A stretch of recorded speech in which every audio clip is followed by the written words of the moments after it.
کہ بھی میرے دوست کو پسند کرتی ہے، اور تو اپنے رکھ کے نا اپنے دوستوں پہ سنا رہے ہوتے، اپنی بات ہوتی ہے رکھ کے کس پہ سنا رہے ہوتے ہیں؟ دوستوں. اور میرے دوست کو پسند کرتی ہے اور دونوں نکاح کرنا چاہتے ہیں، لیکن لڑکی پشتو اسپیکنگ ہے اور اس کے گھر والے کہتے ہیں ہم شادی کے معاملے میں پٹھان لوگوں کے علاوہ کسی سے شادی نہیں کریں گے، اس پر روشنی ڈال دیجئے. بھائی لڑکی کے والدین کو چاہیے کہ اگر لڑکی کہیں نکاح کرنا چاہتی ہے تو قوم کو نہ دیکھیں، وہ لڑکی کا نکاح کر دیں. یہ صرف پٹھان میں نہیں، ہر قوم میں ہی ہے. یہ مہاجر کہتے ہیں ہم نے صرف مہاجروں میں کرنی ہے، پٹھانوں میں نہیں کرنی. پنجاب والے کہتے ہیں ہم نے صرف پنجابیوں میں کرنی ہے، سندھی کہتے ہیں ہم نے صرف سندھیوں میں کرنی ہے. یہ ہر قوم کی بیماری ہے. تو اس لیے یہ نہ دیکھو، اگر لڑکی کہیں نکاح کرنا چاہتی ہے، اپنی قوم میں نکاح بہتر ضرور ہے کہ وہ اپنے مزاج کو سمجھتے ہیں اپنی قوم کے لوگ، لیکن یہ کوئی فرض واجب نہیں ہے. لڑکی اگر کسی غیر قوم میں نکاح کرنا چاہ رہی ہے، چاہے مہاجر ہو، پٹھانوں میں چاہ رہی ہے تو مہاجر کو چاہیے نہ روکے اس سے، پنجابیوں میں چاہ رہی ہے تو پٹھان کو چاہیے کہ پنجابیوں میں چاہ رہی ہے تو نہ روکے. تو یہ نبی صلی اللہ علیہ وسلم کی حدیث ہے، صحیح حدیث ہے، لن تری للمتحابین مثل النکاح. آپ نے فرمایا دو محبت کرنے والوں میں نکاح سے بہتر کوئی چیز نہیں ہے. تو جہاں محبت ہو والدین کو چاہیے وہاں نکاح کر دینا. اور یہ حدیث کس موقع پر فرمائی آپ صلی اللہ علیہ وسلم نے؟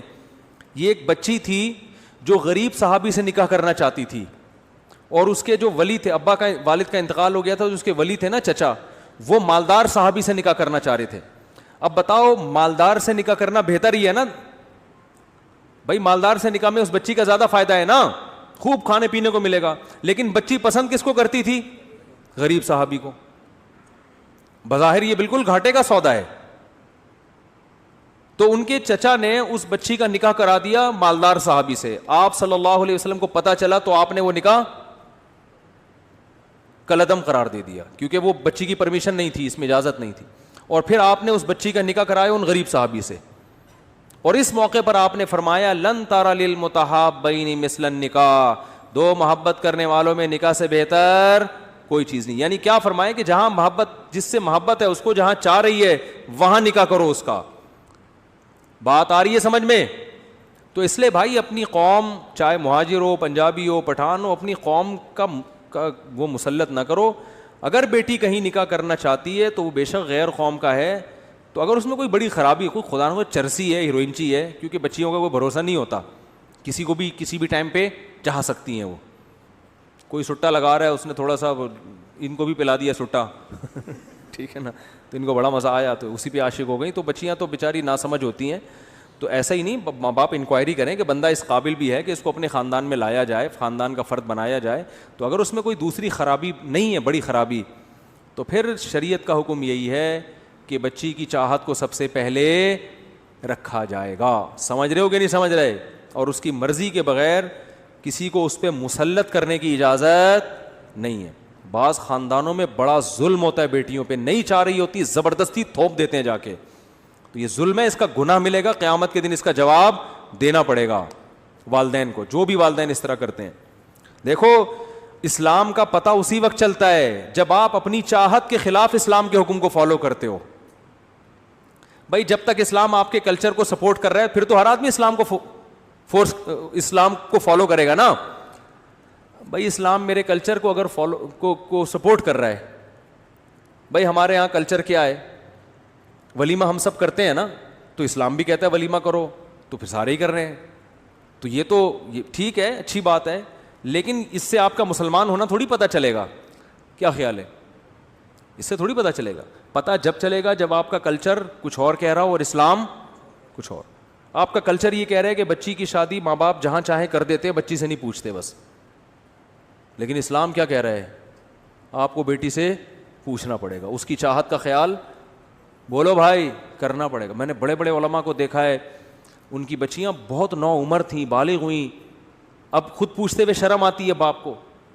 تو انہوں نے کہیں رشتہ کیا تو ماں سے کہلوایا بچی کی، یا کہیں رشتہ داروں سے کہ بھائی اس کو علیحدگی میں لے جا کے بچی سے پوچھو کہ یہ دل سے راضی، کیونکہ بعض دفعہ بچیاں سامنے شرما رہی ہوتی ہیں بولتے ہوئے، ماں کے سامنے بھی شرما رہی ہوتی ہیں کہ ماں ابا کو شکایت لگا دے گی. تو باپ نے کیا کیا، عالم تھے، انہوں نے کہا کہ بھائی الگ سے لے جا کے نا کسی سہیلی کے ذریعے، فرینڈ کے ذریعے پوچھواؤ، اس کے سامنے اپنی راز کی بات اگلے گی. تو ایک بہت عالم تھے، بڑے مشہور ہیں، انہوں نے کیا کیا، انہوں نے مجھے بتایا کہ میں نے یہ کیا کہ میں نے ایک لڑکی کو, بچی کو بتایا کہ میری بیٹی سے جا کے پوچھو کہ میں یہاں تمہارا نکاح کر رہا ہوں, دل سے راضی ہو یا نہیں, تمہارے ابا کر رہے ہیں یہاں, اور اگر کسی اور سے چاہتی ہو تو بتا دو. لیکن یہ کہا کہ یہ نہیں کہنا کہ ابا نے کہا ہے, کیونکہ پھر وہ نہیں بتائے گی. بات نہیں آ رہی سمجھ میں؟ یعنی اس کی فرینڈ کے ذمے لگایا کہ اس کے دل میں اگلواؤ ہے کیا. بہت مشکل ہے بات سمجھانا, کیونکہ بچیاں اپنی فرینڈ کے سامنے تو لڑکی بتا دے گی نا, رشتہ داروں کے سامنے نہیں. اس کے دل میں کہ اگر یہاں نہیں کہیں اور ہے تو بتا دے. یہ بات آ رہی ہے؟ تو چونکہ اسلام کو فالو کر رہے ہیں نا بھائی, اسلام کا تو یہی حکم ہے بھائی, اس کے دل میں اگر کوئی ہے تو باپ کو تو بتاتے ہوئے شرمائے گی. ابا کہیں اچھا ہم نے گھر میں اسلامی ماحول ہے اور تمہارے دل میں کسی کو بسا کے بیٹھی بھی ہے تو ہیں, تو وہ الٹا غیرت کے تانے دینا شروع کر دیتے ہیں. او بھائی بسانا نہ بسانا ایک الگ کہانی ہے, لیکن نکاح وہی ہوگا جہاں اس کی چاہت ہے. وہ بسانا اچھا کام نہیں تھا, آنکھ مٹکا جو موبائل پہ اگر ہو گیا تو غلط ہوا, ٹھیک ہے. لیکن اگر یہ کہیں چاہتی ہے, بعض دفعہ یہ سب احتیاطوں کے باوجود بھی انسان کسی کو پسند کرنے لگتا ہے. میتوں میں آج کل ملاقاتیں ہو جاتی ہیں, میں نے بتایا تھا نا کتنی شادیاں میتوں میں ہوئی ہیں, روتے روتے ایک دوسرے کو پسند کر لیا. تو کب تک چھپو گے پیڑوں کی آڑ میں, کبھی تو ملو گے لنڈا بازار میں. یہ اسی موقع کے لیے, ٹھیک ہے. تو ان والد محترم نے کیا کیا ہے کہ اپنی بیٹی کے کسی سہیلی کو, فرینڈ کو کے ذمے لگایا کہ اس سے پوچھو, اس کا راز اگلواؤ اور میرا نام نہ آئے, تاکہ ایسا نہ ہو کہ میں اس چاہتی کہیں اور تھی اور ہم پہنا کوئی اور دیں, ٹھیک ہے. پھر دل میں کوئی اور ہوگا, سامنے کوئی اور ہوگا. اسی سے تو سارے فسادات ہوتے ہیں. پھر وہی قصہ ہو جائے گا, وہ سنا دوں, بہت دفعہ ہو گیا, بس اب تھک بھی گئے ہیں, آخری وہی قصہ ہو جائے گا. وہ ایک آدمی, آج کل ماں باپ اس کا خیال نہیں کر رہے ہیں, تو پھر یہ ہو رہا ہے, اب میمز بنانا شروع کر دیے لوگوں نے, یہ بڑے مسئلہ ہے یار. تو پھر وہی ہوگا کہ وہ آدمی گیا اور اپنی بیگم سے کہتا ہے آج سے تم ہی میری کائنات. وہ تو بیچارہ کسی اور سینس میں کہہ رہا تھا, تم ہی میری کائنات, تم ہی میری راحت, تم ہی میری مسرت. اس نے کہا اچھا. اس نے کہا کہ جب اس نے سارے راز اگل دیے ہیں تو پھر ہم بھی. اس نے کہا ٹھیک ہے, پھر ستار بھی تم, غفار بھی تم, وسیم بھی تم, جمشید بھی تم, پھر یہ ہوگا. تو سختی کریں اتنی جتنی اسلام نے آپ کو اجازت دی ہے. تو بچی جہاں چاہتی ہے, ہاں غلط جگہ چاہ رہی ہو, چرسی کو دل دے بیٹھی, ٹھیک ہے نا, تو وہ اس طرح کا پھر ٹھیک نہیں. اللہ تعالیٰ سمجھنے کی, عمل کی توفیق عطا فرمائے. اسلام میں بڑی راحت ہے یار, بڑی راحت ہے. اسلام پہ چلو گے گھر بھی خوش رہے گا, خود بھی خوش رہو گے, ورنہ بچیاں بھی بد دعائیں دیتی رہیں گی, ابا نے پتہ نہیں کیا مصیبت